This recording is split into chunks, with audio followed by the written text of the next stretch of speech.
السلام عليكم ورحمة الله وبركاته. الله أكبر الله أكبر الله أكبر الله أكبر. أشهد أن لا إله إلا الله. أشهد أن لا إله إلا الله. أشهد أن محمدًا رسول الله.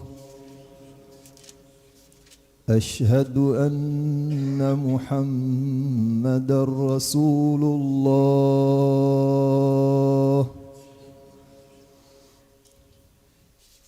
حي على الصلاة.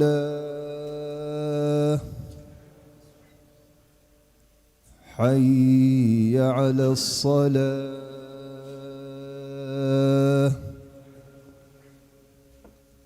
حي على الفلاح.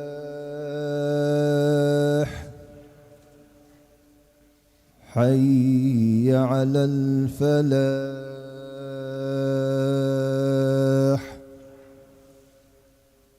الله أكبر الله أكبر. لا إله إلا الله.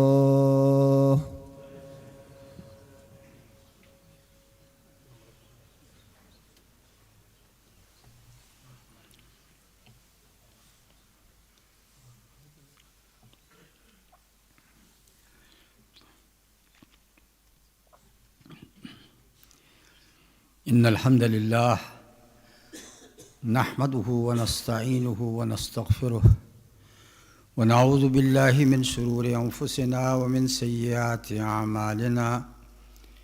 من يهده الله فلا مضل له ومن يضلل فلا هادي له. وأشهد أن لا إله إلا الله وأشهد أن محمدًا عبده ورسوله.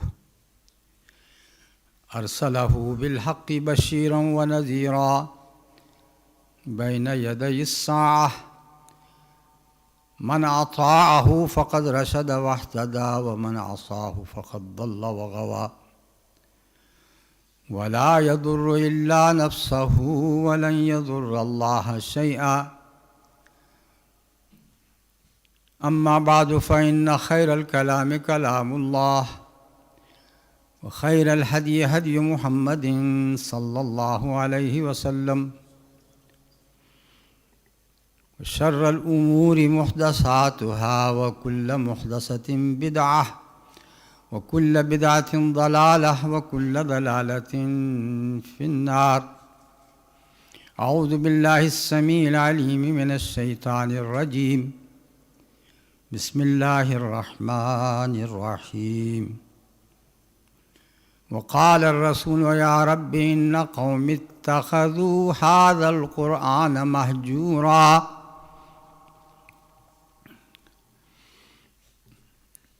أيها الإخوة والأخوات في الإسلام, my brothers and sisters in Islam, this one ayah of Surah Al-Furqan, a complaint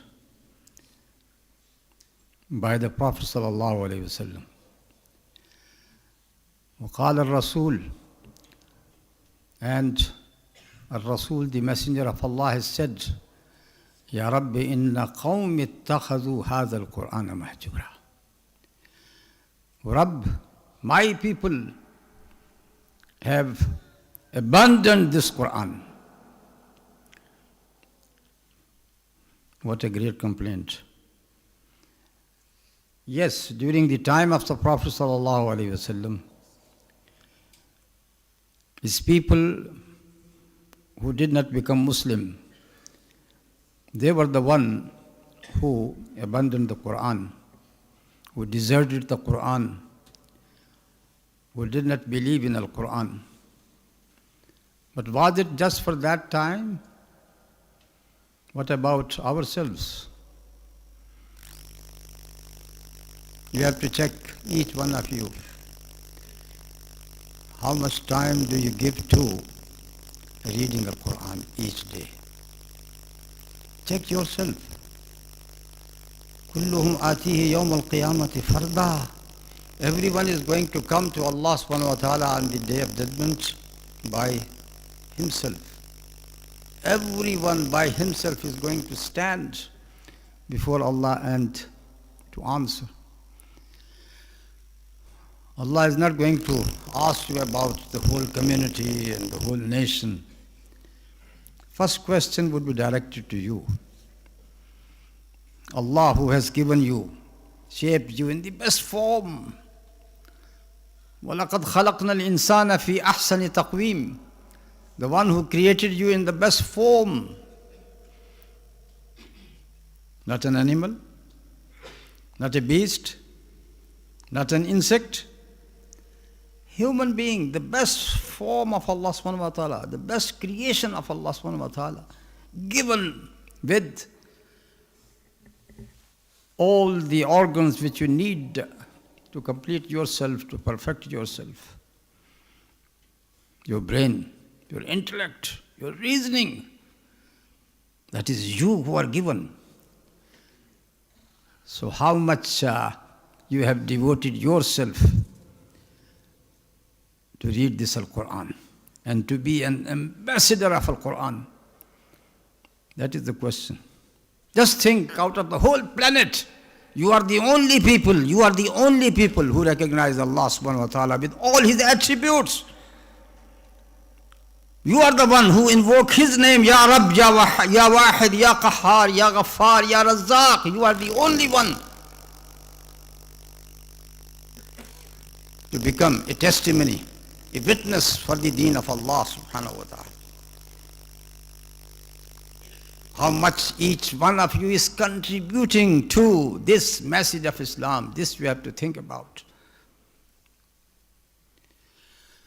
When the Prophet ﷺ has said about abandoning Al-Quran, it could be, in Arabic the word is hujr, mahjura, hujr, that is hujran, leaving reading of Al-Quran, listening to Al-Quran.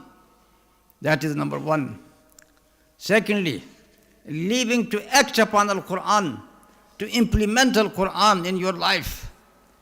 Thirdly, to refer this Quran for your judgment in your courts, in your disputes. And then fourthly, to think and ponder deep in the teachings of Al-Quran. At-tafakkur, at-tadabbur.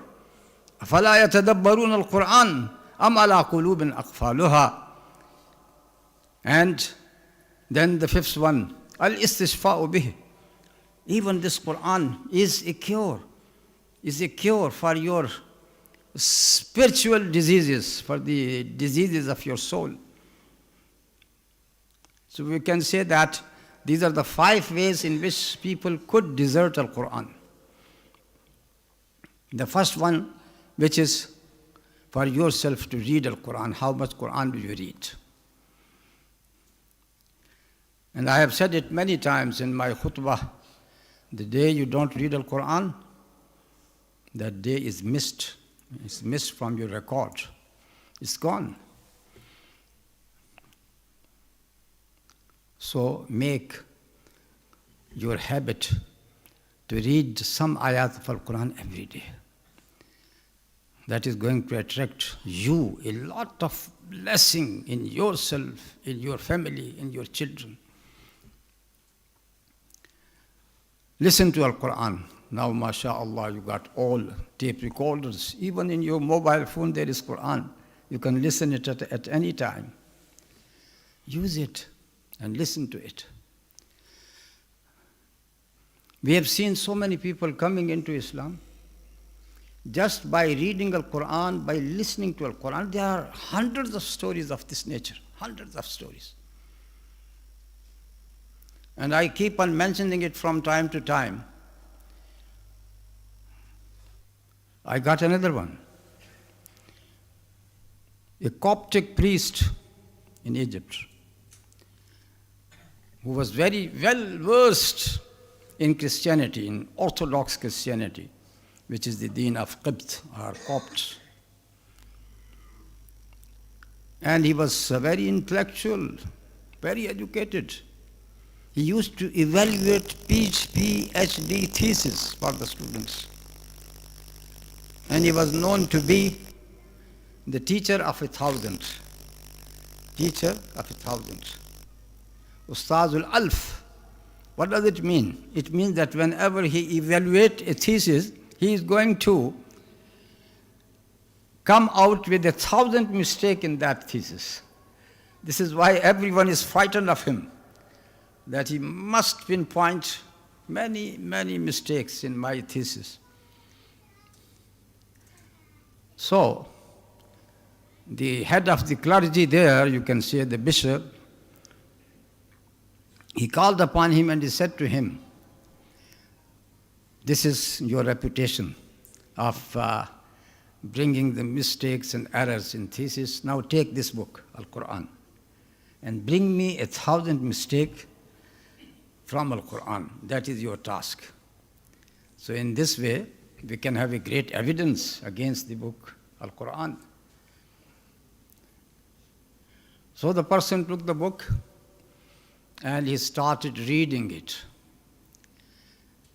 Because he was well versed in Arabic language, he could find out linguistic errors, errors related to the knowledge, error related to the belief, and he would write it. Oh, I found one mistake here on this page.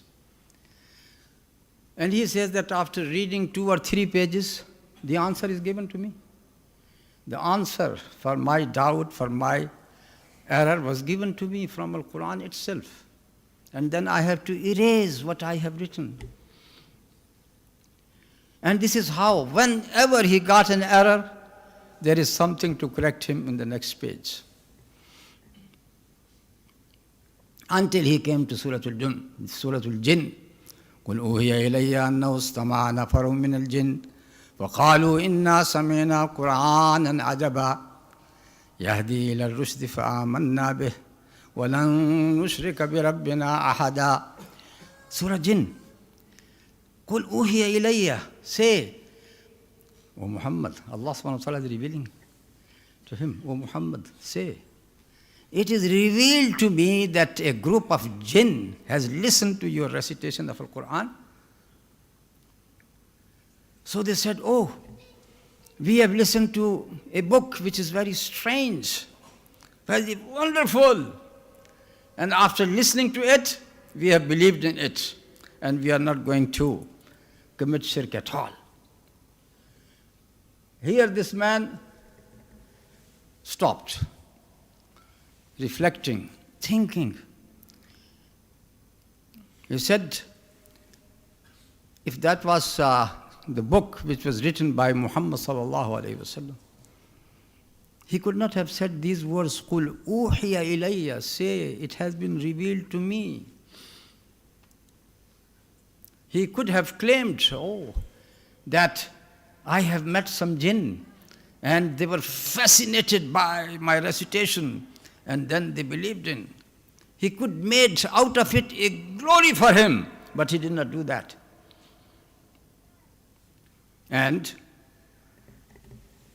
as far as the jinns are concerned, there are 2 types of people. Those people who would believe in jinns until the extent of turning it into myths, superstitions, fables, fairy tales. That is known in Arabic as khurafat. They will turn it into khurafat. That is one side. The other side, the people who say that we are rationals, and they would reject completely, they would reject the idea of al-jinn. But this man, Muhammad sallallahu alayhi wasallam, he is not doing this thing or that thing, he is just saying, it has been revealed to me, and he is conveying what is the revelation which came to him. That was the turning point in his life, when he said that this book is from Allah subhanahu wa ta'ala. And this person of 1,000 mistakes said, Ashhadu an la ilaha illallah wa ashhadu anna Muhammadan Rasulullah.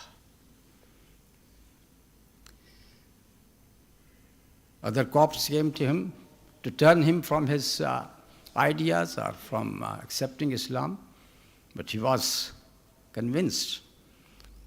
He started reading about Islam until he became a great alim, and he compiled 17 books in Islam.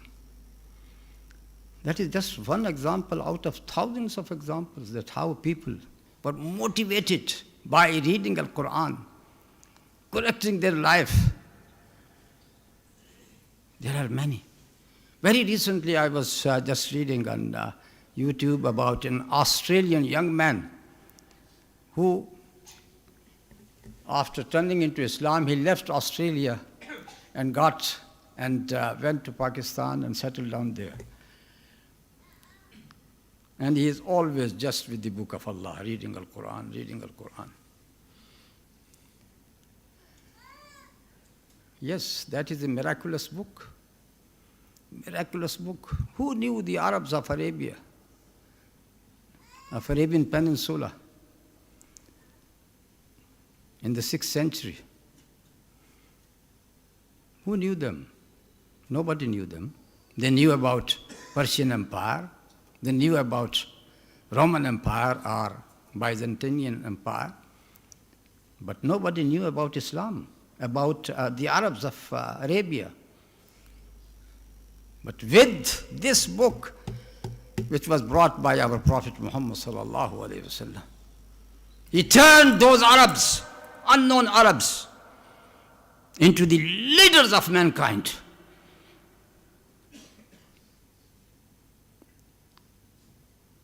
People flocked into this religion and they got light and enlightenment.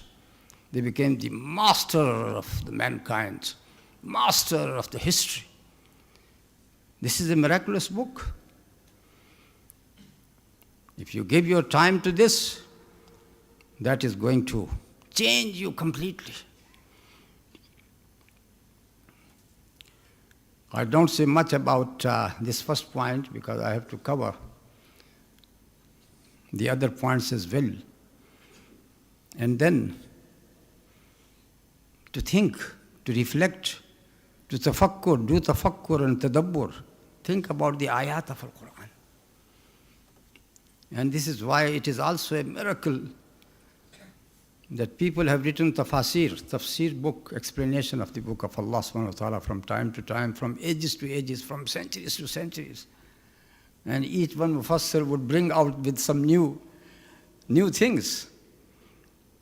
Because of modern inventions and advancement of technology, you will find Quran is there as well. They take inspiration from the book of Allah, even in solving their problems, solving their disputes, giving interpretation to dreams from the Quran, from the book of Allah subhanahu wa ta'ala. A man came to Ibn Sirin, who is very famous, one tabi'i and successor, very famous in the interpretation of the dreams. He said to him, Ibn Sirin, I have seen in my vision, in my dream, the angel of death, Malakul Maut. So I asked him, how much life is left for me? How more I have to live? And he just said like this, 5. And he did not say anything else. So what does it mean? Is it 5 days? 5 months? 5 years? What is the interpretation? See Ibn Sirin, what was the answer of Ibn Sirin?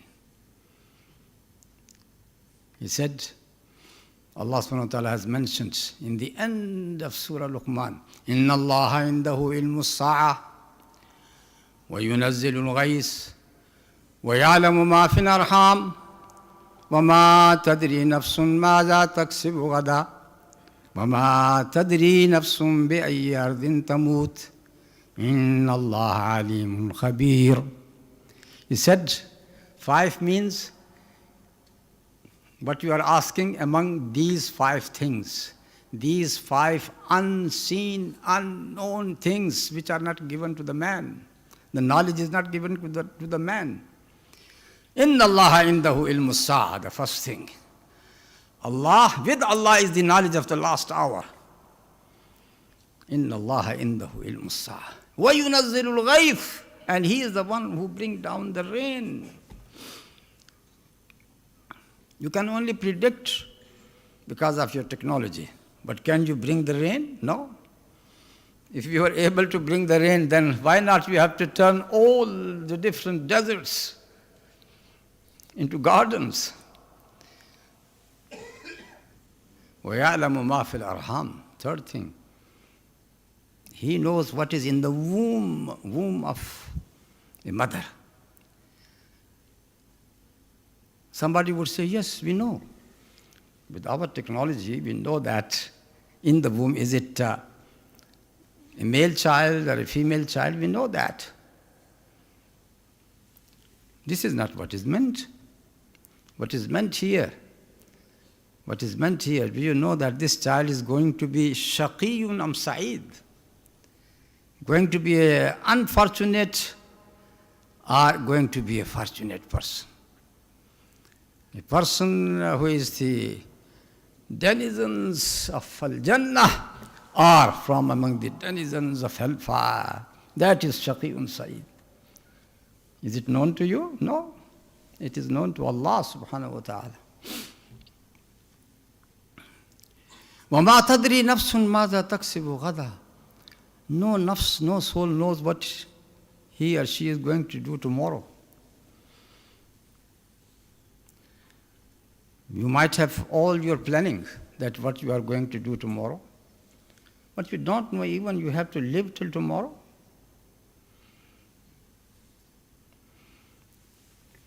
Let alone to know that you are going to accomplish this task tomorrow.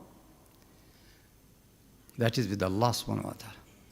وَمَا تَدْرِي نَفْسٌ بِأَيِّ أَرْضٍ تَمُوتُ. And no soul knows in which land he is going to die. Once again, that is the knowledge of Allah subhanahu wa ta'ala, where you are going to die. A man would have lived throughout his life in a certain place, and then he just travels to somewhere else for a day or night only because he has to meet his death in that place. One of a famous Indian scholar, Maulana Sulaiman Mansur Puri, he is a great scholar in India. He used to be in 1930s. Compiler of the famous book in Urdu about the seerah of the Prophet ﷺ named Rahmatun lil Alameen. He was a judge as well. Where did he die? He was traveling back from Hajj, coming from Hajj to India by ship. And he died in his traveling, in the ship, where he was buried. As you know that any person who dies in the ship is going to be buried in the bed of the sea. They are going to throw his body in the sea in a coffin. Who knows that? That is the will of Allah subhanahu wa ta'ala, where your death comes. I remember long ago when I was coming from Jeddah to London, that a very old person, an ill person, was brought to the plane with an oxygen cylinder attached to his body, with attendants with him. and they want to bring him to London for treatment. So he was just in front of me in one of the seats. That day I was so tired that I felt asleep. I did not know what happened. What happened, I did not know. I only woke up when the plane which was flying towards London was diverted back to Jeddah and landed at Jeddah once again. Why? Because the man has died. And then they have to bring back to Jeddah. Just see this person who lived the whole life in Arabia. His death was destined to be 30,000, 35,000 feet above the land. So he has to die there. وَمَا تَدْرِي نَفْسٌ بِأَيِّ أَرْضٍ تَمُوتُ إِنَّ اللَّهَ عَلِيمٌ خَبِيرٌ. Indeed, Allah subhanahu wa ta'ala knows and He is well aware of everything. So, that is once again tafakkur and tadabbur, and the fourth point is it should be a judge as well in the court. وَمَنْ لَمْ يَحْكُمْ بِمَا أَنزَلَ اللَّهُ فَأُولَٰئِكَ هُمُ الْكَافِرُونَ وَمَنْ لَمْ يَحْكُمْ بِمَا أَنزَلَ اللَّهُ فَأُولَٰئِكَ هُمُ الْفَاسِقُونَ وَمَنْ لَمْ يَحْكُمْ بِمَا أَنزَلَ اللَّهُ فَأُولَٰئِكَ هُمُ الظَّالِمُونَ. Kafirun, fasiqun, zalimun, those who don't implement what Allah subhanahu wa ta'ala has revealed. That book of Allah subhanahu wa ta'ala is not just to be read in the mosque only, in your houses only. It should be supreme in your judiciary, in your courts. This is what Allah subhanahu wa ta'ala has told us. And that is just to summarize, because there is not much time to elaborate further, that this Quran is also a cure for your spiritual disease.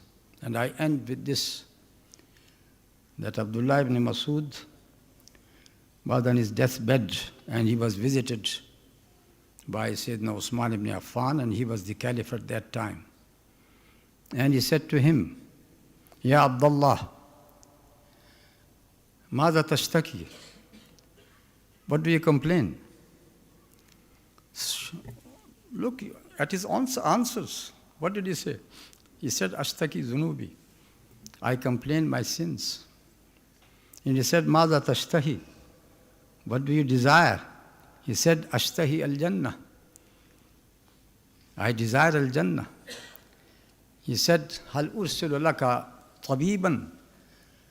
Should I send you a doctor? The one who can treat you? He said, At-tabibu amradani. Why doctor? He is the one who made me ill. And then he said, who is going to take care of your daughters after your death? And then Abdullah bin Masud said, Atakhsha ala banati al-faqr? Do you fear that my daughters would be poor after me?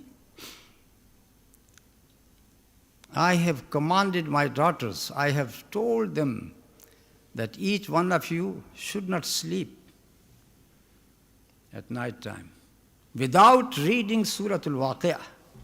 إِذَا وَقَعَتِ الْوَاقِعَةُ لَيْسَ لِوَقَعَتِهَا كَاذِبَةٌ خَافِضَةٌ رَافِعَةٌ. Because I have heard the Prophet ﷺ saying, مَنْ قَرَأَ الْوَاقِعَ قَبْلَ أَنْ يَنَامَ لَمْ تُصِبْهُ فَاقَةٌ أَبَدًا. Or كما قال, the person who reads Surah Al-Waqi'ah before he goes to the sleep, never ever he is going to be poor. Poverty is not going to touch him at all. Quran for your benefit. أقول قولي هذا وأستغفر الله لي ولكم ولسائر المسلمين فاستغفروه إنه هو الغفور الرحيم.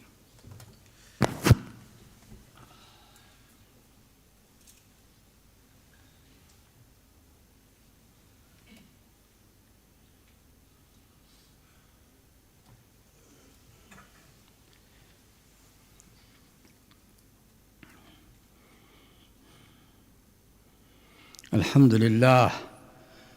لله الذي هدانا للإسلام وما كنا لنهتدي لولا أن هدانا الله. أما بعد، فإن الله يقول في القرآن المجيد: إن الله وملائكته يصلون على النبي يا أيها الذين آمنوا صلوا عليه وسلموا تسليما. اللهم صل على محمد وعلى آل محمد كما صليت على إبراهيم وعلى آل إبراهيم إنك حميد مجيد. اللهم بارك على محمد وعلى آل محمد كما باركت على إبراهيم وعلى آل إبراهيم إنك حميد مجيد. اللهم أصلح لنا ديننا الذي هو عصمة أمرنا، وأصلح لنا دنيانا التي فيها معاشنا، وأصلح لنا آخرتنا التي إليها معادنا. اللهم اجعل الحياة زيادة لنا من كل خير، واجعل الموت راحة لنا من كل شر. اللهم ألف بين قلوب المسلمين، اللهم أصلح ما بينهم ذات بينهم، اللهم اهدهم سبل السلام، اللهم جنبهم الفتن ما ظهر منها وما بطن. اللهم بارك لهم في أسمائهم وأبصارهم وقواتهم ما أحييتهم. اللهم حبب إلينا الإيمان وزينه في قلوبنا وكره إلينا الكفر والفسوق والعصيان واجعلنا من الراشدين. اللهم أعز الإسلام والمسلمين، اللهم أذل الشرك والمشركين. اللهم انصر من نصر دين محمد صلى الله عليه وسلم واجعلنا منهم، واخذل من خذل دين محمد صلى الله عليه وسلم ولا تجعلنا منهم. اللهم ارض عن جميع المسلمين والمسلمات المؤمنين والمؤمنات الأحياء منهم والأموات، وعن جميع الصحابة والصحابيات ومن تبعهم بإحسان إلى يوم الدين. عباد الله يرحمكم الله، إن الله يأمر بالعدل والإحسان وإيتاء ذي القربى وينهى عن الفحشاء والمنكر والبغي يعظكم لعلكم تذكرون. اذكروا الله يذكركم وادعوه يستجب لكم، ولذكر الله تعالى أعلى وأولى وأعز وأجل وأتم وأكبر، والله يعلم ما تصنعون. أقم الصلاة.